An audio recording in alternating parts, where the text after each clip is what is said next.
나가서 5장 1절이 원래는 문단으로 따지자면 4장과 어울려야 되는 절인데요. 왜 이렇게 나눴을까? 원래 5장 1절은 우리가 앞서서 묵상했던 것처럼 결혼식의 한 장면이에요. 그래서 결혼식에 참여하고 거기에 참여한 들러리들이, 하객들이 다 그 잔치에 어울려서 함께 먹고 마시자라고 하는 장면까지예요. 그런데 왜 5장에 새로운 장이 시작되는 1절로 왔을까? 그리고 우리가 2절을 읽으면 1절과는 완전히 다른 상황으로 전개되고 있다라고 하는 것이죠. 이것은 편집자의 의도적인 편집이에요. 그러니까 분위기상 이 1절은 4장의 끝절로 가는 것이 맞은데 5장의 첫째 절로 왔다라고 하는 것은 뭔가 중요한 반전이 있다는 거예요. 그러니까 지금까지 결혼식장까지의 그 풍경, 분위기, 이것은 굉장히 좋고 잔치스럽고 또 많은 사람에게 축복받는 결혼식의 그 흔한 풍경이었다고 한다면 5장 2절부터는 분위기가 완전히 달라지고 있다라고 하는 거죠. 2절은 이렇습니다. 내가 잘지라도 마음은 깨었는데 나의 사랑하는 자의 소리가 들리는구나. 선잠이 들었다는 거죠. 그러니까 그런 거 있잖아요. 잠 자려고 눈은 감았어요. 그러니까 가수면 상태에 들어오긴 했는데 바깥에 소리 다 들리고 내 주변에 누가 있는지 목소리도 다 들리고 그런 상황이 있잖아요. 그래서 뭐 불면증이라고도 이야기할 수 있고 가수면 상태, 그리고 뭔가 근심 걱정이 많으면 내가 잠은 들었는데 주변의 그 상황들이 고스란히 그 가수면 상태에 있는 나에게 들려지거나 또는 외부의 그런 소리들이 아니더라도 내 안에 그런 근심스러운 마음, 그래서 잠들었는데도 불구하고 그 가수면 상태에서 내가 하고 있는 그 걱정들이 고스란히 내게 경험되는 거예요. 여러분들 이런 경험들 해보셨습니까? 뭐 저는 뭐 자주 합니다. 원래 목회자라는 직업 자체가 성도들을 생각하고 또 성도들이 뭐 좋은 일 있을 때는 괜찮지만 또 성도들 가정에 여러 가지 어려운 문제를 만나면 그 소식을 알고 나면 걱정스럽고 또 그 고민이 그냥 지나가는 고민이 아니라 제게 고스란히 또 제 몸에도 영향을 줄 정도로 그런 아픈 기억들이 돼요. 그러면 저도 사실은 잠을 설치기가 일쑤죠. 그래서 가수면 상태에 들어가서 계속 되뇌이다 보면 그 걱정거리들이 나를 잠 못 이루게 하고 자도 잔 것 같지 않고 자고 일어나면 온몸이 그 육신이 다 전신이 다 피곤하는 그런 경험들 저는 해보았습니다. 물론 여러분들도 했을 거라는 생각이 들어요. 마찬가지로 이 술람미 여인이 어떤 문제가 있었던 모양이에요. 그래서 잠들지 못하는 그런 불면증에 시달리고 자도 잔 것 같지 않은 그런 상황에 있었다라고 하는 것이에요. 그런데 깨어보니까 자기가 사랑하는 자, 즉 솔로몬이 밖에서 문을 두드려서 찾는 목소리가 들린 거예요. 나의 누이, 나의 사랑, 나의 비둘기, 나의 완전한 자야, 문을 열어다오. 내 머리에는 이슬이, 내 머리털에는 밤이슬이 가득하였다 하는구나. 그러니까 밖에서 계속해서 문 두드리고 찾은 거예요. 그러니까 밤새도록 찾은 거죠. 그래서 그 밤 사이에 내린 이슬이 그 머리털에 가득하다 이렇게 표현하고 있죠. 그래서 무엇 때문인지 문제가 생긴 것 같아요. 뭐 그냥 우리가 흔한 추측으로 솔로몬의 그 부인이 1000명이라고 한다면, 그러니까 물론 이제 계급이 조금씩 다르긴 하겠지만 그때 여자들이 그렇게 주변에 많은데 한번 상상해 보면 알 것 같아요. 뭐 솔로몬이 술람미 여인에게만 그 사랑을 나눠줬을까? 꼭 그렇지만 않았을 것 같다 하는 생각이 들어요. 또 비록 마음은 술람미 여인에게 다 쏟을지라도 또 그냥 형식적으로 어떤 행사에 또 이렇게 다니다 보면 그렇게 자신의 부인들과 어울려서 뭔가 행사에 참여할 수도 있고 대화도 할 수 있고 또 이제 공무적인 부분에서 또 만날 수도 있다라고 보여지는데 또 여자는 그렇지 않거든요. 질투가 대단해요. 그래서 뭔가 나에게 해주는 표현이 아닌데 다른 사람에게 좀 친근하게 표현만 해도 질투나고 싫어하고 막 그러잖아요. 그런데 물론 그런 문제가 아닐지라도 제가 말씀드리는 건 정말 그 수많은 문제 중에 그냥 한 가지를 언급한 것 뿐이에요. 우리가 살아가면서 결혼하고 또 결혼 생활은 또 다르잖아요. 우리도 마찬가지로 다 이제 결혼을 해보면 결혼해서는 안 싸울 것 같잖아요. 다 좋을 것 같잖아요. 사랑해서 결혼하니까 다 이해할 수 있을 것 같잖아요. 근데 결혼하고 나면 이제 본색이 드러나는 거죠. 그래서 그 사람의 살았던 원래적인 환경과 내가 살았던 원래적인 환경이 다르다 보니까 수십 년 다르게 살아오다가 이제 뭔가 좀 의기투합해서 마음을 맞춰보려고 하는데 그게 뭐 쉽겠어요. 저도 다른 환경에서 자라서 그래도 제 아내랑은 그 옆 동네거든요. 아내는 오산에서 살았고 저는 병점에서 살았고 그렇게 멀지 않은 동네에 살았는데도 그렇게 다를 수가 없더라고요. 그리고 이렇게 살다 보니까 이 사람의 성격이 저렇고 내 성격은 또 이렇고 잘 안 맞는 구석들도 얼마나 많이 나타나는지 몰라요. 그것 때문에 소갈이 하는 경우도 얼마나 많았는지 몰라요. 또 살다 보면 큰 소리 내는 날들도 있고 그것 때문에 그 큰 소리 나는 날은 우리 가슴에 비수를 꼽는 것 같잖아요. 또 자녀를 낳아보면 자녀 양육 문제 때문에 다투게 되고 또 여러 가지 부분에서 다툴 일이 한두 가지가 아니에요. 사랑하며 살아도 모자를 우리 인생 아니겠습니까? 아침 안개와 같은 쉬 사라지는 인생인데도 불구하고 그 짧은 인생을 살면서 뭐 그렇게 많이 싸울 일이 많은지 우리가 흔히 인생에서 경험하는 것들이잖아요. 그런데 오늘 성경에 보니까 그렇게 사랑 고백을 하고 아름답다고 칭찬하고 막 이랬던 솔로몬과 이 술람미 여인, 이 신랑과 신부가 다투는 그런 상황이 온 거예요. 그리고 서로 삐져갖고 말도 안 하고 신랑이 밖에서 그렇게 문을 두드려도 이렇게 물론 이 구절은 이제 요한계시록에 보면 내가 문 밖에 서서 두드리노니 이 구절과 좀 매칭이 되는 구절이기도 하는데 그럼에도 불구하고 삐져갖고 그냥 잠든 거예요. 그런데 알고 보니까 어젯밤에 그 사랑하는 신랑이 와서 문을 두드렸는데 그 삐진 마음에 그 상처 입은 마음에 그냥 자버린 거예요. 그러다가 깨어났는데 그제서야 문득 밖에서 신랑이 기다렸지 이런 생각이 든 거예요. 그래도 여전히 이 마음의 풀림이 없어요. 그래서 3절에 보니까 내가 옷을 벗었으니 어찌 다시 입겠으며 내가 발을 씻었으니 어찌 다시 더럽히랴마는 가기 싫은 거예요.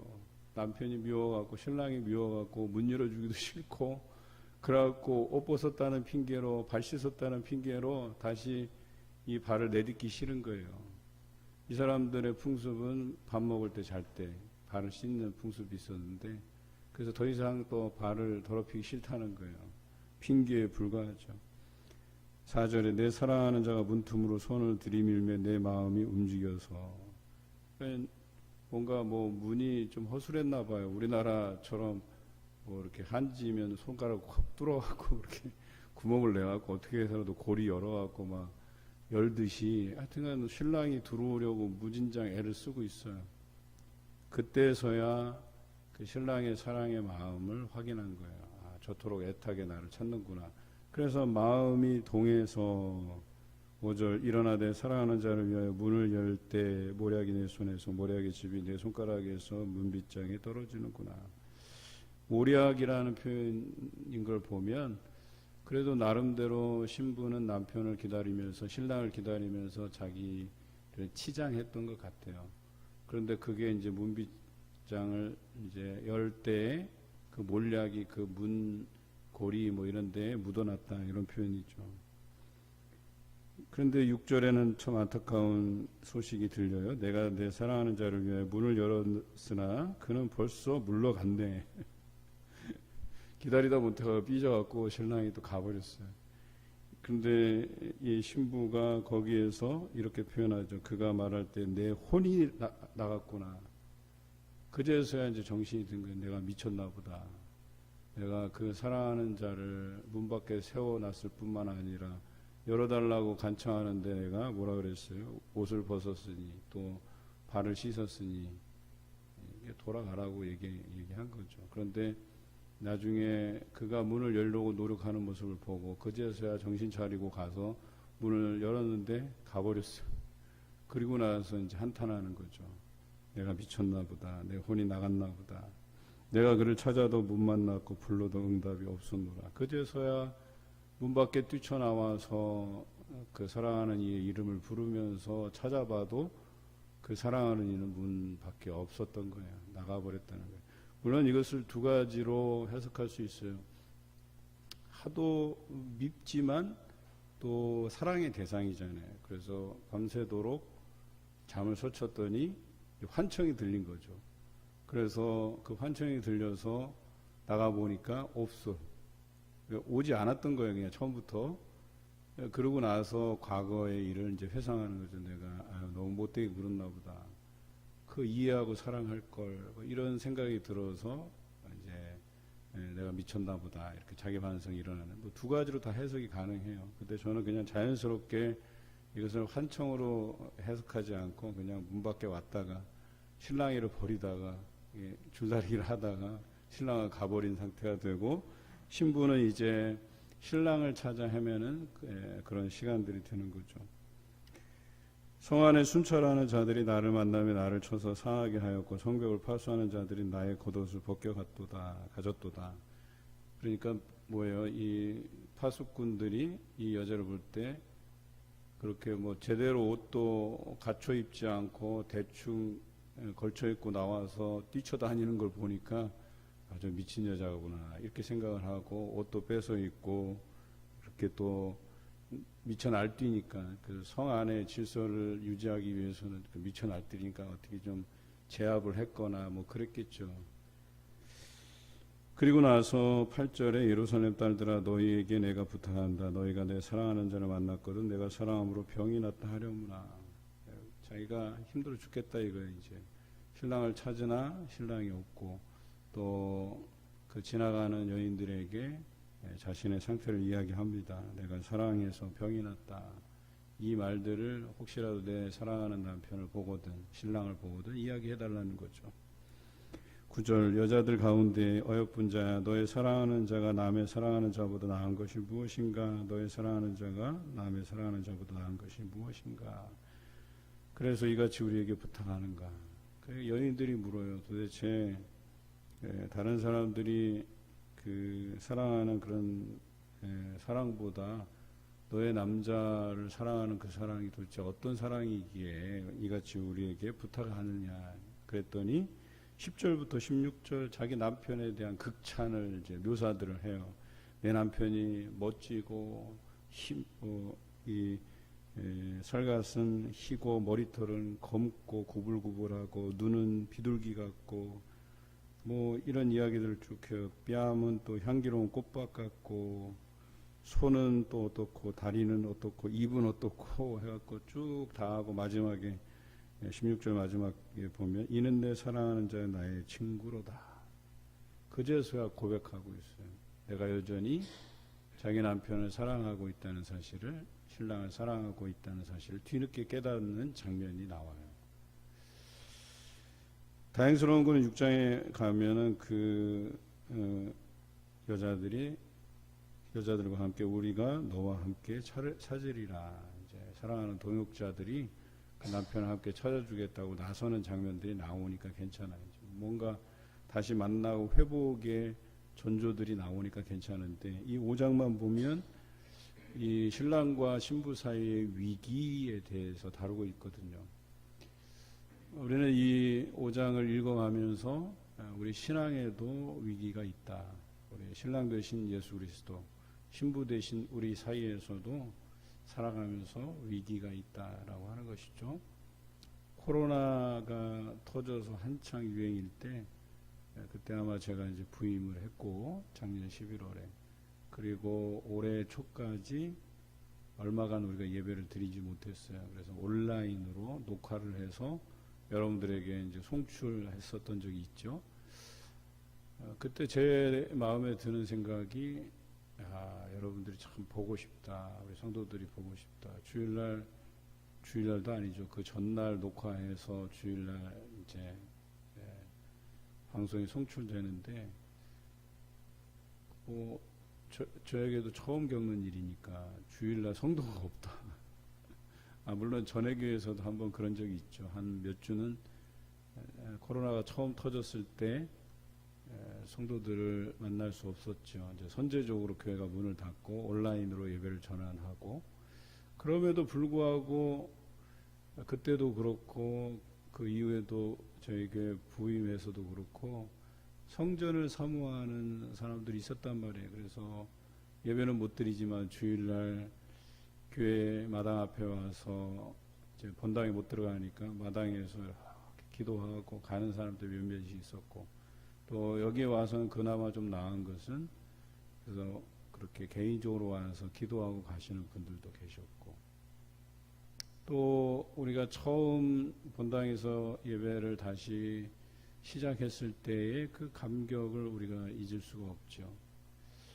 어찌 보면 신랑과 신부의 관계라고 하는 것이 처음 결혼해서 그들이 부부로서 살아가는 그 삶이, 그 시작이 어떤 그런 감격, 사랑, 또 은혜가 충만한 상황에서 시작됐을 거라는 거예요. 그런데 살다 보니까 이제 매너리즘이 찾아오고, 또 의심이 찾아오고, 또 관계에 균열이 생기고, 뭐 이런 것 아니겠어요? 마찬가지로 우리 신앙에도 그런 감격이 있었던 때가 불과 몇 개월 전인데, 지금은 이제 당연한 듯이 예배 나오다 보니까 뭐 가끔씩 바쁠 때는 그냥 빠지기도 하고, 그냥 뭔가 소홀해지는 거죠. 이 예배에 대한 그 감격들을 소홀하게 생각하고, 또 온라인으로 봐도 그래요. 이렇게 온라인 방송에 그래도 많은 분들이 들어와서 그 온라인 예배에 참여하고,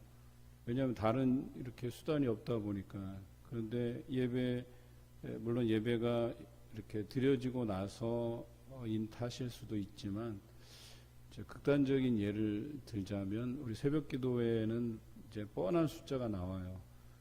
그럴 때 우리가 온라인으로도 스트리밍 서비스가 나가는데 동시 접속자 수가 항상 기록되어 있거든요. 제가 설교하지 않는 날은 그걸 켜놓고 이렇게 확인을 해요. 몇 명이 들어오나. 분명히 한 20명 가까이 들어왔던 인원이 이제는 10명도 안 들어와요.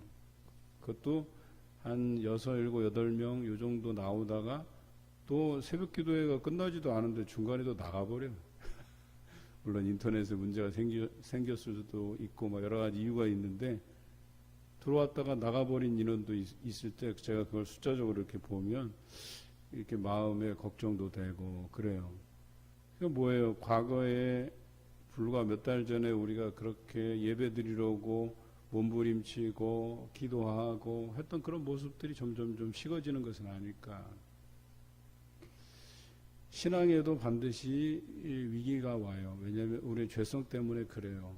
우리는 자꾸 이렇게 죄로 회귀하는 본능들이 있어요. 그렇지 않기 위해서 경성하여 깨어 기도하라고, 쉬지 말고 기도하라고 이야기하는 것이죠. 그럼에도 불구하고 우리 자신들을 추스리지 못해서 관계의 균열이 생기는 거예요. 신앙의 균열이 생기는 거예요. 자꾸 나태해지고 게을러지고, 저 같은 경우도 이 여름이 되면 모든 게 다 하기 싫어요. 그냥 더워갖고. 제가 우리 아내한테 늘 그래요. 아내가 뭐 가까운데 걸어갔다 오지. 그래서 제가 아니다. 3보 이상은 탑승이다. 무조건. 그래서 가까운데도 차 타고 가려고 하고 막 이러거든요. 게을러지고 여름에 뭔가 이렇게 일도 하기 싫고 막 이래요, 진짜로. 그런데 이 계절 탓도 그런데 우리를 게을러지게 만드는 요소가 계절만 있겠어요? 우리의 바쁜 일상도 그렇고 너무나도 많은 것들이 우리의 신앙에 지장을 준단 말이에요. 그런데 거기에 우리가 딱 넘어가 버리면 사랑하는 그 신랑을 잊어버릴 때가 있단 말이에요. 또 그 신랑은 여전히 우리를 기다리고 계시고 여전히 그 사랑의 마음을 표현해 주시는데 우리가 바쁘다는 핑계로, 옷을 벗었다는 핑계로, 발을 씻었다는 핑계로 그냥 신랑을 매몰차게 그냥 문 밖에 세워두는 일들이 없었으면 좋겠어요. 적어도 우리 안에 그런 신앙의 열심들을 되찾는 시간들이 되었으면 좋겠어요. 우리가 이 아가서를 단순히 신랑과 신부의 이야기로 치부할 것이 아니라 예수 그리스도와 우리와의 관계로 승화해서 판단하고 또 위기가 있었을 때 그것을 빠르게 극복하는 길은 사랑하는 이의 그 참된 가치를 다시 한번 발견하는 거예요. 오늘 술람미 여인이 이는 내 사랑하는 자요 내 친구로다 이렇게 고백한 것처럼 예수 그리스도를 사랑한다 고백하고 다시금 찾는 우리의 신앙이 되었으면 좋겠습니다. 오늘 하루도 그런 사랑의 고백이 있는 하루 보내시기를 주님의 이름으로 기원합니다.